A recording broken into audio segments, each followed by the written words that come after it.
최근 김경엽 국회의원 및 일부 의원들이 기초연금법 일부 개정 법률안과 노인복지법 일부 개정 법률안을 발표했는데요. 즉 기초연금을 개정하자라는 취지로 만든 법안과 노인복지법을 개정해 모든 노인이 지하철뿐만 아니라 버스 등 다른 대중교통도 무료로 탈 수 있게 하자라는 법안을 제안한 것인데요. 그래서 오늘은 이 두 가지 법안 내용을 요약 및 정리해 말씀드려 보도록 하겠습니다. 먼저 기초연금법 개정 법안 핵심 내용은 이렇습니다. 기초연금 지급 대상을 현행 하위 70% 지급에서 단계적으로 1년에 10%씩 확대 지급해서 2026년부터 기초연금을 65세 이상 모든 노인에게 지급하도록 하자. 그리고 2026년부터 국민연금 수급권자에 대한 기초연금 연계 감액 제도를 폐지하자라는 게 핵심 내용입니다. 이번 법안에서는 이렇게 기초연금 개정이 필요한 이유를 두 가지를 들어 설명했는데요. 먼저 우리나라의 노인 빈곤율과 노인 자살률은 OECD 국가 중 최고 수준인데 노인복지는 턱없이 부족한 실정이라는 이유를 들었고요. 그리고 국민연금과 기초연금의 연계 감액 제도는 국민연금을 성실하게 납부한 사람에게는 불이익을 주는 것이고 불합리하다라는 이유에서 이 법안을 제안했다고 설명하고 있습니다. 따라서 해당 법안은 기초연금법의 다양한 내용을 삭제하고 수정하자고 제안하고 있는데요. 요약해서 말씀드리자면 기초연금법 제3조 2항인 선정기준액을 정하는 경우 65세 이상인 사람 중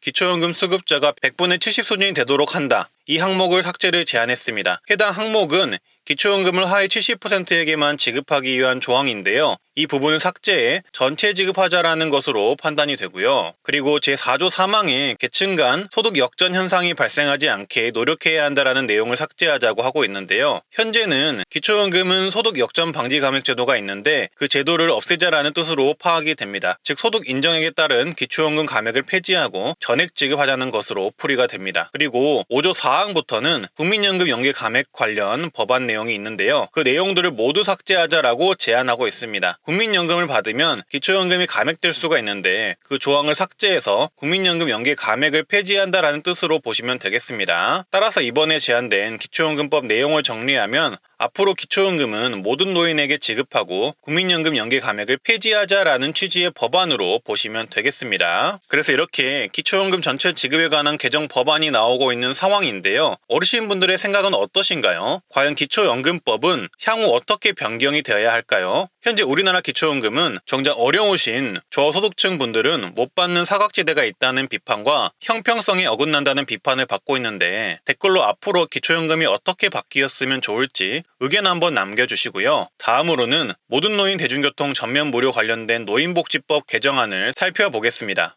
해당 개정 법안에서는 우리나라 노인복지법의 경우 만 65세 이상에게 경로 5대 개념으로 수송시설 무료를 제공하고 있는데 지하철만 무료로 제공하는 것을 지적했는데요. 지하철은 수도권과 광역시에만 있는 관계로 지방에 거주하는 노인들은 혜택을 못 받고 있다는 게 불평등하다는 의견이 있다는 것을 지적했습니다. 따라서 지하철에 한정된 노인 무임승차 지원을 다른 대중교통으로 확대하자고 하는 게 이번 개정안의 핵심 내용이라고 보시면 되겠습니다. 즉 요새 지자체들이 앞다투어 시행하고 있는 어르신 무료버스 등의 정책처럼 다른 대중교통들도 무료로 하자라는 취지의 개정 법안으로 해석이 됩니다. 따라서 종합정리를 하면 이번에 제안된 법안들은 어르신들에게 기초연금을 전체 지급해주고 대중교통도 무료로 해주자라는 취지로 나온 법안들이라고 보시면 되겠습니다. 그리고 이 법안들의 통과 여부는 험난한 길이 예상이 되는데요. 왜냐하면 법안이 통과되려면 법사위 통과, 국회 통과, 대통령 승인까지 받아야 하는데 과연 여야가 합의에 도출할 수 있을지가 미지수이고요. 그 전에 국민적 합의를 이뤄야 하기도 하고 막대한 예산이 예상이 되는데 어디서 어떻게 조달할지도 결정이 나야 하기 때문입니다. 하지만 이런 법안 발의 등을 통해 노인복지에 관한 다양한 생각은 해볼 수가 있겠는데요. 시청자분들의 생각은 어떠신가요? 앞으로 기초연금은 전체 지급해야 할까요? 아니면 저소득층 분들에게 선별 지원을 해야 할까요? 그리고 어르신분들의 나이는 65세가 맞을까요? 70세가 맞을까요? 또한 대중교통 어르신 버스 무료는 어떻게 생각하시나요? 의견 있으시면 댓글 참여 한번 부탁드리고요. 오늘은 이렇게 사회 전반적인 이슈인 기초연금에 관한 소식을 알려드렸는데요. 도움되셨다면 구독, 좋아요, 주변에 공유 한번 부탁드리고요. 오늘도 행운 가득하시고 만수무강하시고 행복한 하루 되시길 바라겠습니다. 감사합니다.